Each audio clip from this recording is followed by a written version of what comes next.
Hello, everyone. Thank you all for being here during what is a heartbreaking and deeply painful time for our city.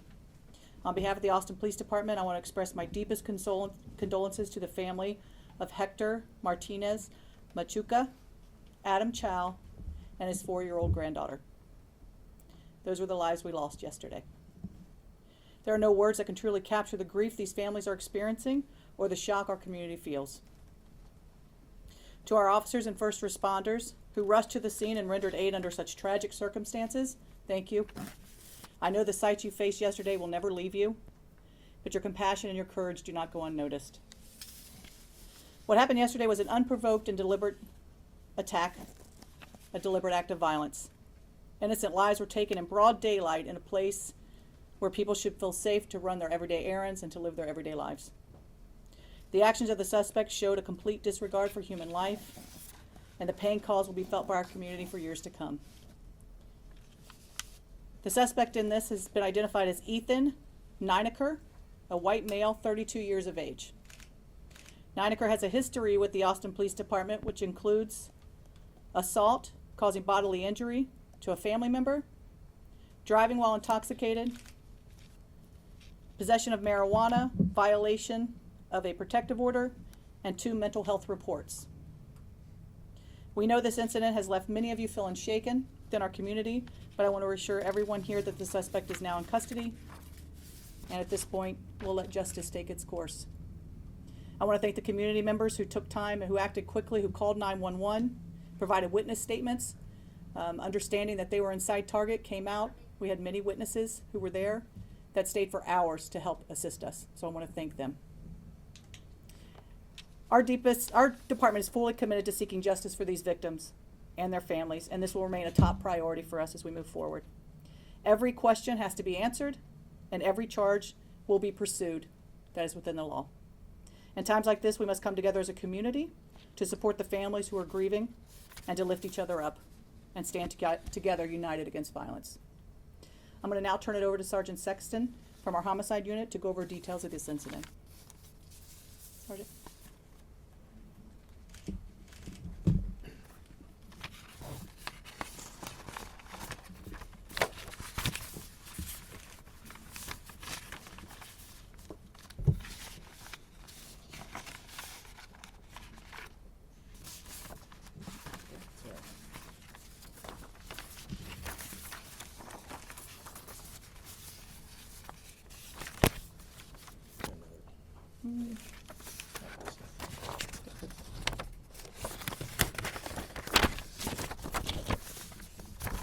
Thank you, Chief Davis. My name is Nathan Sexton. I'm one of the 2 homicide sergeants. Yesterday on Monday, August 11th, at approximately 2:15 p.m., officers responded to multiple calls of 911 shooting at the target at 8601 Research Boulevard. When officers arrived, they found target employee Hector Martinez Machuca suffering from gunshot wounds. He was transported to the hospital where he was later pronounced deceased. Nearby, officers located Adam Chow, his wife, and their 4-year-old granddaughter. Mr. Chow and the child had been fatally shot, and Mr. Chow's wife had sustained minor injuries. Our investigation showed that the suspect, Ethan Nineker, first shot Mr. Martinez Machuca as he was collecting carts in the parking lot. He then approached Chow's family vehicle, shooting and killing Mr. Chow and the 4-year-old before assaulting Mrs. Chow and stealing their gray Toyota 4Runner. Over the next hour, Nineker committed multiple crimes, including attempting to steal a water truck, causing multiple crashes, assaulting another female driver, and stealing her Volkswagen. He also attempted to break into a Waymo vehicle, vandalized the home of an acquaintance, and was later seen naked in a residential backyard. Officers ultimately located him walking on Montclair Street. After refusing commands, he was tased and taken into custody at 3:06 p.m. As for the charges, Nineker has been charged with 2 counts of capital murder for the deaths of Adam Chow and the 4-year-old juvenile victim, as well as the first-degree felony murder of Hector Martinez Machuca. Additional charges are pending related to assaults, vehicle thefts, and property damage. This case is being investigated as Austin's 39th, 40th, and 41st homicide of 2025. We are asking for anyone who has additional information. We know there are many people out there who may have recorded this, taken photos, photos, any digital evidence. Right behind here, Chief, sorry. There's a QR code. We're asking anyone that has witness accounts, video footage, please contact APD at 512-974-TIPS. You may also submit the tips anonymously to the Capital Area Crime Stoppers or crimestoppers.org, or by calling 512-472-8477, or by using the QR code here displayed. Raise your hand for questions. Okay, we'll start with Betty, then go to Kelsey. Do you know how he got the weapons he used, or if he had a license for those weapons? I don't know about the license. The firearm was acquired through family. Kelsey and then Angela.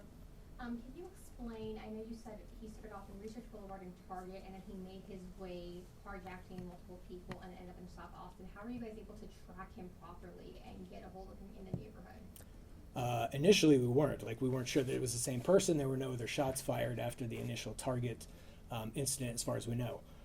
But from there, we were able to find surveillance video at multiple scenes. He was wearing the same floral Hawaiian shirt at all of these I can scenes. answer a little bit of this too, Nate. Sure. I think it's also important to recognize, as these events were unfolding, people were calling 911. We also had our air support in the air who was able to find the car and follow the car at that point.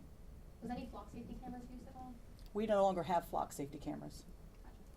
Let's go to Angela, and then we'll go to the camera over here. Did the suspect, give any reason as to why he did this, what his motive may have been? He said that he was Jesus, and there was really no reason whatsoever given. It was a completely random choosing of the victims. Camera here. Gosh, so I guess going off of that, sounds, was the basis that the department says the suspect has a history of mental illness? I know that was a phrase that was used yesterday, that he has a history of mental illness. What was kind of the thing that was based on that? And if you could tell us more about that history.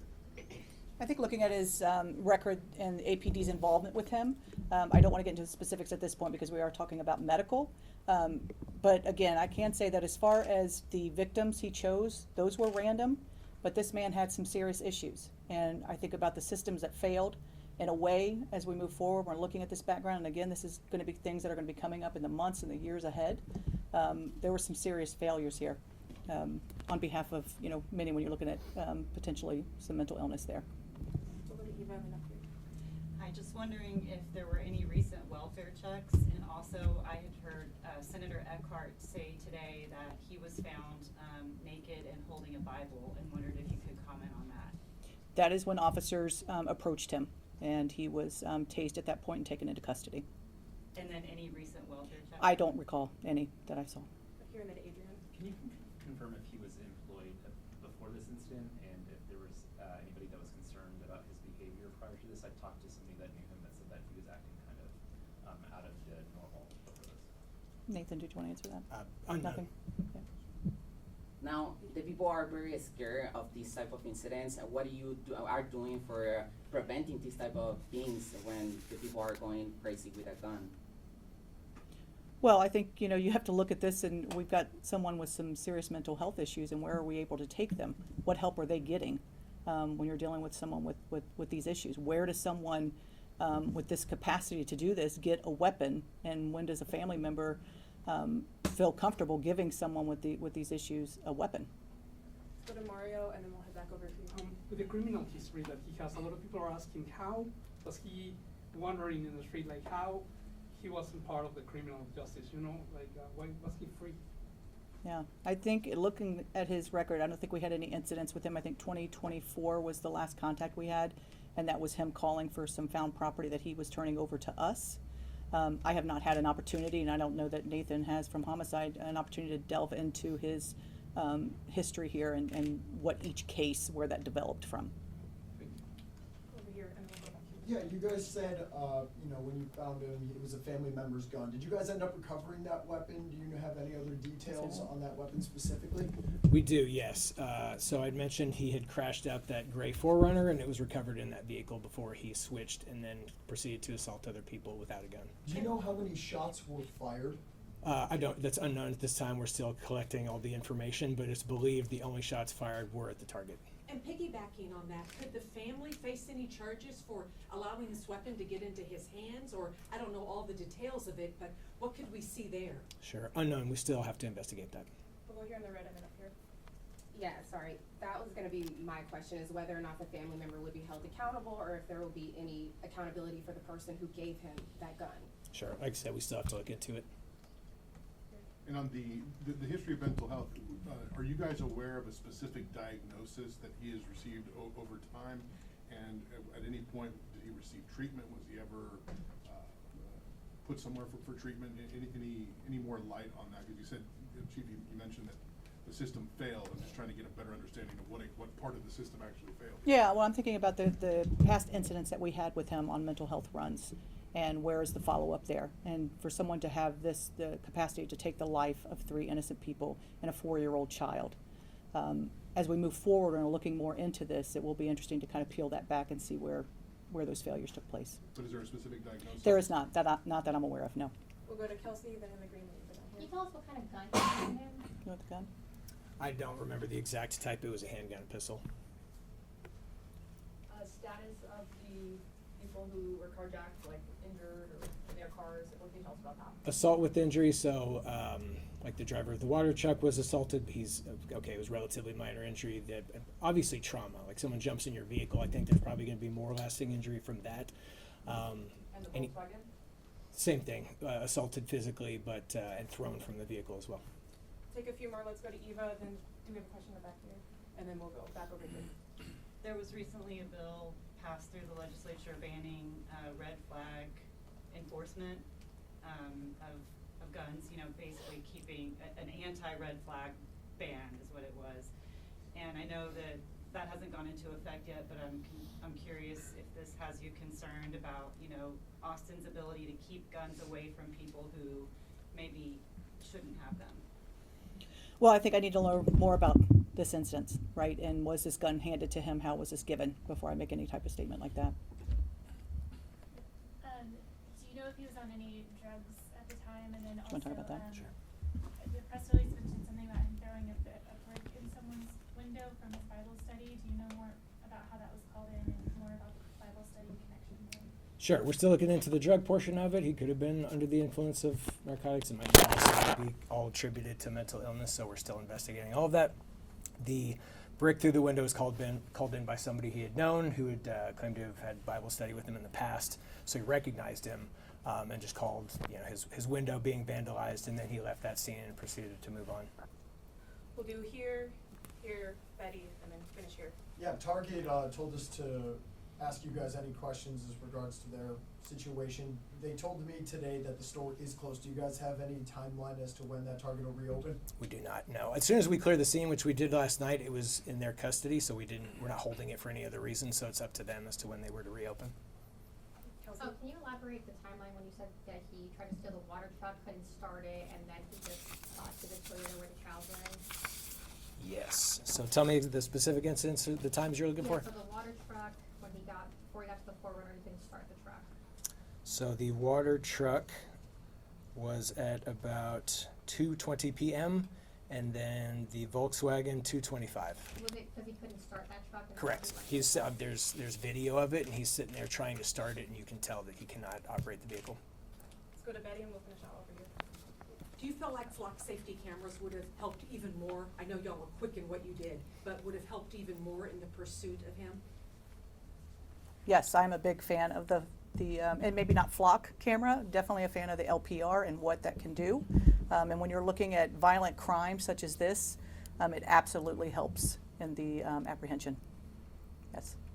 Finish out over here. And what do we know about the suspect? Did he live alone? Did he live with family? What kind of job did he do?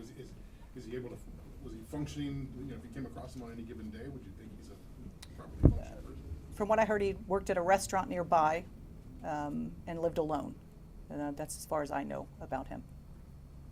Thanks. And we'll do one more from Angela. Okay, when somebody has a mental health hold placed on them, how does that affect them? I mean, what's the process when you come across them? So the process for the police department, we're called to either a suspected mental issue.